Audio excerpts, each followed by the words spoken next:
आप सभी को मेरा सादर नमस्ते। आज के इस वीडियो में भगवान भोलेनाथ के एक सच्चे भक्त की प्यारी सी कहानी है। एक नगर में एक ब्राह्मण रहा करता था जो भगवान भोलेनाथ का बड़ा ही सच्चा भक्त था।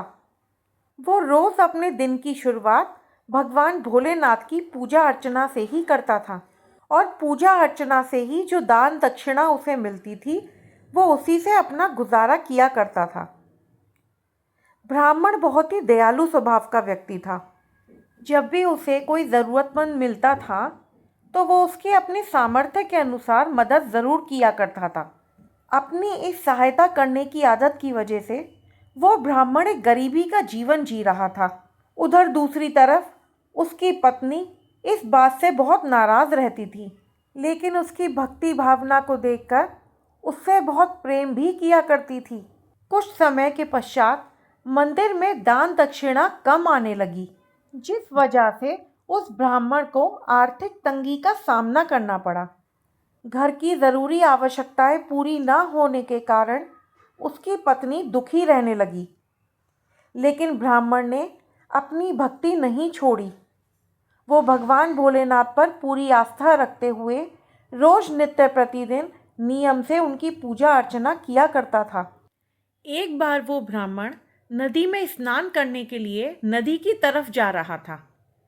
सौभाग्यवश उसी रास्ते से उसी दिन भगवान भोलेनाथ माता पार्वती के साथ भ्रमण कर रहे थे। तभी माता पार्वती की नज़र उस ब्राह्मण पे पड़ी जो बहुत ही उदास लग रहा था। तब उन्होंने भोलेनाथ से कहा, स्वामी, ये ब्राह्मण तो रोज नित्य प्रतिदिन नियम से आपकी पूजा अर्चना करता है। ये बड़ा उदास दिख रहा है। क्या आपको अपने भक्त की चिंता नहीं होती? इस पर भोलेनाथ मुस्काए और बोले, देवी, अगर अपने भक्तों की चिंता मैं नहीं करूँगा तो कौन करेगा? इस पर माता पार्वती बोली कि भोलेनाथ, तो अभी तक आपने उसकी सहायता क्यों नहीं की? भोलेनाथ बोले, देवी, आप बिल्कुल निश्चिंत रहिए। इस ब्राह्मण ने अब तक जितने भी बेलपत्र मेरे शिवलिंग पे चढ़ाए हैं वो सब इसे आज रात्रि में धनवान बना देंगे। संयोगवश उसी रास्ते से उसी वक्त एक व्यापारी गुजर रहा था। उसने चुपके से भगवान भोलेनाथ और माता पार्वती की ये सारी बातें सुन लीं।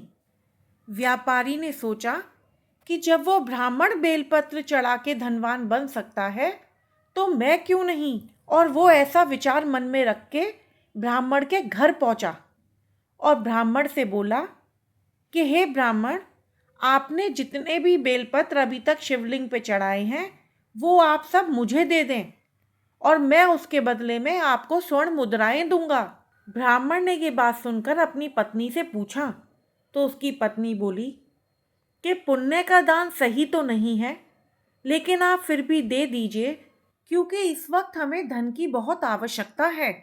पत्नी के कहने पर ब्राह्मण ने वो सारे बेलपत्र एक बोरे में भरकर सेठ जी को दे दिए। सेठ जी उस बेलपत्र का बोरा लेकर मंदिर में पहुंचे। वो शिव मंदिर में जाकर बैठ गए और वहां पर उन्होंने शिवलिंग पर वो सारे बेलपत्र अर्पित कर दिए और अपने धनवान होने का इंतज़ार करते रहे। इंतज़ार करते करते रात हो गई। उसके बाद आधी रात भी बीत गई। अब उनके सब्र का बांध टूट गया और उन्होंने क्रोध में आके शिवलिंग को झकझोरना शुरू कर दिया। लेकिन इसके बाद एक चमत्कार हुआ। सेठ जी के हाथ शिवलिंग से ही चिपक गए। उन्होंने बहुत प्रयास किया, लेकिन सेठ जी के हाथ शिवलिंग पर से नहीं छूटे। तब वो परेशान होकर शिव जी से क्षमा याचना करने लगे। तभी वहाँ भोलेनाथ प्रकट हुए और बोले, लोभी सेठ, जिस ब्राह्मण से तूने ये बेलपत्र खरीदे हैं अभी उस ब्राह्मण को तुझे 1000 स्वर्ण मुद्राएं देनी होंगी, तभी तेरे हाथ शिवलिंग पर से छूटेंगे। और ये कहकर भगवान भोलेनाथ अंतर्ध्यान हो गए। अब प्रातःकाल ब्राह्मण मंदिर में पहुंचा और उसने देखा कि सेठ जी वहां पर हैं और उनके हाथ शिवलिंग से चिपके हुए हैं।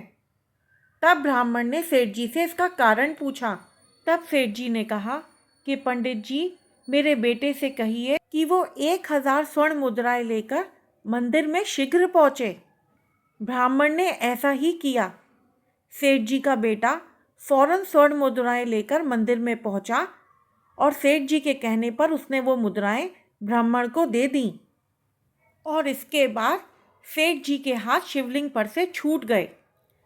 ब्राह्मण अपनी सच्ची निष्ठा और सच्ची भक्ति के कारण भोलेनाथ की कृपा से धनवान हो गया।